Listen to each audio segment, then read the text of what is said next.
আজকে যে বিক্ষোভ করেছি, মশাল মিছিল করেছি, আমাদের ভাই শরীফ ওসমান হাদির বিচারের দাবিতে, তার উপরে যেই আপনারা দেখেছেন, মিডিয়া দেখেছে, বিশ্ব দেখেছে, তার উপরে যে অমানবিক হামলা হয়েছে, বুলেট তার মাথায় আঘাত করেছে, তার মস্তিষ্কে আঘাত করেছে।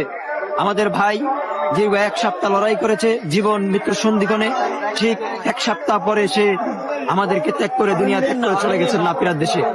আজ সেই ধারাবাহিকতা আমরা এখানে বিক্ষোভ করেছি, মশাল মিছিল করেছি। এখান থেকে আমরা আলটিমেটাম দেই যে আমাদের বিপ্লবী, আমাদের রক্ত এবং জীবনের বিনিময়ে আমরা যে সরকারকে গঠন করেছি ইন্টেরিয়াম, এই সরকারকে আমরা হুঁশিয়ারি করে দিতে চাই।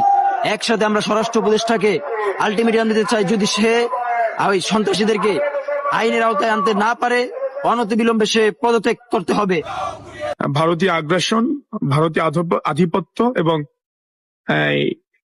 শহীদ ওসমান হাদি হত্যার প্রতিবাদে বিক্ষোভ মশাল মিছিল আমরা করেছি, আপনারা দেখেছেন। আমাদের এটির মাধ্যমে আমরা জানান দিতে চাই, বাংলাদেশের মানুষ সব সময় ভারতীয় আগ্রাসনের বিরুদ্ধে ছিল এবং এই ওসমান হাদি হত্যার সাথে আমাদের বন্ধু রাষ্ট্র যাদেরকে আমরা বলি, ভারত ওতপ্রোতভাবে জড়িত। আমরা দেখেছি ওসমান হাদির মৃত্যুর পর ভারত থেকে উল্লাস করেছে এবং বাংলাদেশ থেকে পতিত যে ফ্যাসিস্টরা রয়েছে তারা কিন্তু ইতিমধ্যে ভারত অবস্থান করছে এবং ভারত এই সন্ত্রাসীদের অভয়ারণ্য হয়ে উঠেছে। তারা সন্ত্রাসীদেরকে তাদের দেশে জায়গা করে দিচ্ছে।